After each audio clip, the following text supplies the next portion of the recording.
বৰষুণৰ বতৰ বুলি ক'লে সকলোৰে ঘৰত ৰুটিৰ আয়োজন হয়নে বাৰু? আমাৰ ঘৰত কিন্তু সদায় বৰষুণ বুলি ক'লে সদায় ৰুটিৰ আয়োজন হ'বই আৰু।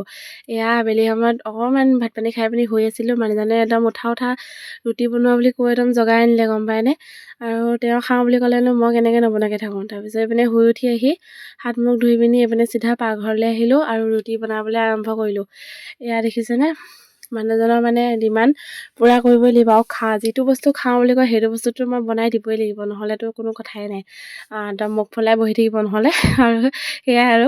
তাৰপিছত এইপিনে দেখিছেনে মই পুৰি বনালোঁ, তাৰপিছত এইপিনে মোৰ বনাই মেলি হৈ গ'ল। ৰাতিপুৱাই ঘুগুনি বনাইছিলোঁ, তাৰে অলপ আছিলে, ৰুটিকেইখন মাত্ৰ বনালোঁ আৰু মাংস ভাজি আছিলে, এইপিনে মাংস আৰু বিলাহী চাটনি ধনিয়া দি মই তেনেকৈ বনাওঁ। মই সদায় মানে ভাতকেইটা বনাব সময়ত খোৱা সময়ত সদায় বনাওঁ এই বিলাহী চাটনি। আৰু মই আপোনালোকে খাই নাই বাৰু তেনেকৈ? মই বিলাহীটো পুৰি পিনি ধনিয়া আদা নহৰু জলকীয়া দি তেনেকৈ চাটনি এখন বনালেহে মোৰ এই ঠাণ্ডা দিনকেইটাত ভাতকেইটা পেটলৈ যায়। আৰু ইয়াত এই মানুহজনে ভিডিঅ' কৰি দিছে আৰু আমি এতিয়া খাই লওঁ। আপোনালোকে এনেকৈ বনাই খায়নে জনাব দেই বিলাহী চাটনি। মই কিন্তু সদায় এনেকৈয়ে খাওঁ এই ঠাণ্ডা দিনকেইটাত।